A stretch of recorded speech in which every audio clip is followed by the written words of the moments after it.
It's a waste of money. And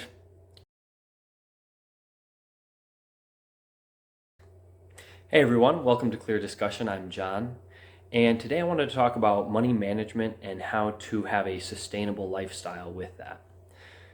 The whole premise of this idea stems from when you see people that you either know or you're kind of acquainted with, and they either look a little too well off than your knowledge would naturally assume them to be, or let's say they're driving some car that is way out of their price range as far as you know.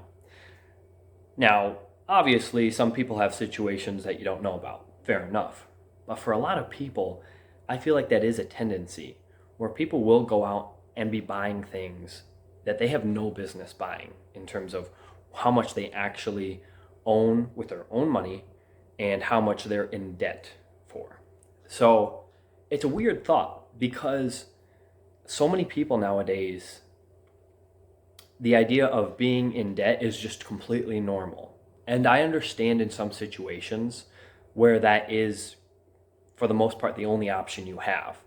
Some people, depending on your family situation, when you go to college, you have to go in debt. You have to take out those student loans in order to pay that off and build the kind of life that you want. Fair enough. And I understand that for a lot of people. You know, I have a lot of friends and a lot of people I know who have done it that way, and it's worked out for them.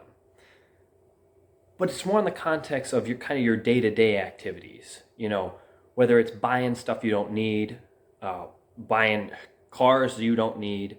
You know, we get so caught up in how we look and how we're presented, to others, that you need to stop and think, is it really worth it in the long run?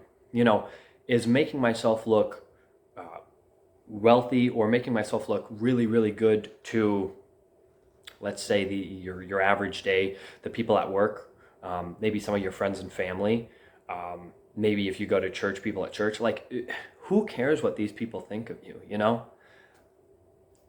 It just seems that we get so caught up in what we're trying to present ourselves as that becomes so ingrained in our life. You know, sorry, if you're working a full-time job and you're paying off, let's say, your rent or your mortgage or whatever, and you have some money set aside for kind of like, I don't want to say unnecessary things, but kind of your own enjoyment, money set aside for that. That is a good idea to do that. And I'm not trying to sit here and bash people who are out enjoying their life and spending some of the money doing that. That's not the point of this.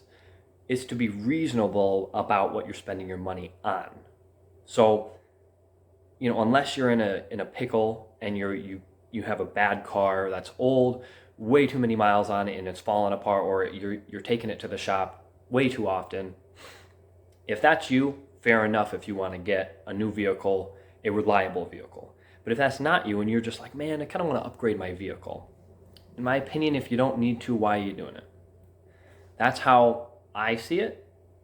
And it's worked out for me for the most part with that. I don't have the fanciest car and it has had some issues, which is why we're looking at something that's within our price range, but also a little more reliable.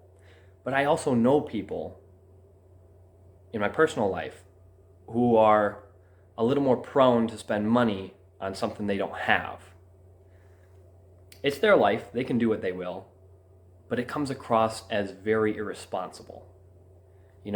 If you can't really afford it, whether through making car payments and now your life, I don't want to say sucks, but it's just about paying bills, maybe you shouldn't have got that newest car, 2024, 2023, whatever. Maybe back off a little bit and be a little more reasonable with yourself. I'm thinking of the car stuff because it's so obvious, and I feel like that's something that does like pop out at me quite often, and but it can be used in a lot of other categories in life. If you're out spending money on new shoes, new clothes all the time, bro, do you really need that? I have made the mistake of buying too many nice new shoes when I was younger. And the nice thing is, at the time that I bought them. I haven't grown since, so they still fit me now. So that part is great. But I have way too many shoes. I do not need these shoes. Half of them are like basketball shoes that I played with a few times on a nice court, and then I've just walked around in. It's a waste of money, and it is what it is. I'm trying to make the most out of it. You know, I still use them, and I guess I'm wearing them down slow and steadily. So they're being put to use now, but at the time, I didn't need to be going out and spending, $100+ on these shoes that I don't even need. And that's a tendency for a lot of people, I feel, where it's shoes, it's clothes, video games, cars. I personally don't know a lot of people who spend crazy amount on jewelry, so maybe that's for other people. It's not something that I've encountered too much in my personal life. But these day-to-day things, or these items, are not necessary, unless you're really like wearing trashy clothes and trashy shoes, shoes that have holes in them, clothes that are ripped or stained or whatnot. If it's just something that's a style thing, if you have the money, by all means. But if you're more in a pickle and you're going to school, you're paying your student loans, you're working after school, and then you're like, I kind of want these new shoes, I want this new hoodie, this kind of stuff. Maybe that's not the right choice, man. Be a little smarter with that and kind of hold on to that money, because you never know when you need it. You never know when you're going to get in a pickle. And I think building a sustainable lifestyle with that is achievable if you set down the things that you absolutely need in terms of paying for on a monthly basis, whether that's mortgage, rent, car payments, whatever. Knock those things out, write them down, have them be the top of the list. These are the things that need to get paid and taken care of. Then keep track on, and you don't have to do it every single month, but pick kind of an average amount of money that you seem to make per month, and use that to kind of break down where else you can spend your money on. So let's say you take care of all of those things, and then you have, a few hundred on the side for whatever, and that's after you've taken care of all your payments, you've gotten all your groceries and food for the month, and you just kind of taken care of everything that needs to absolutely be taken care of. And you still have a little bit of extra. Me personally, I'm prone to spend on fast food just because it's easy. If we're ever busy for one evening and we want to just kind of quickly get something and eat, it's so easy to just grab that. And a lot of the time we don't spend a lot anyway when we're doing that. But it can be a bad thing if we overdo it, which sometimes we do, and that's probably one of our biggest expenses that is unnecessary. So the improvement there is, well, instead of, let's say we got fast food 3 times in 1 week, let's cut it down. Let's go to 1 or 2 times per week. And right there, we're going to be saving, depends on where we're going, but I would say that's saving probably 30-ish, maybe a little less bucks per week.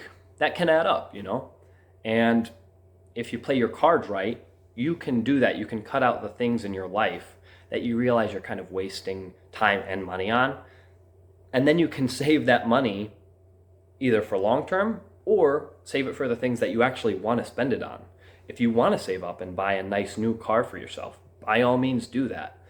But I would really advise against going into debt for those kinds of things that aren't an absolute necessity.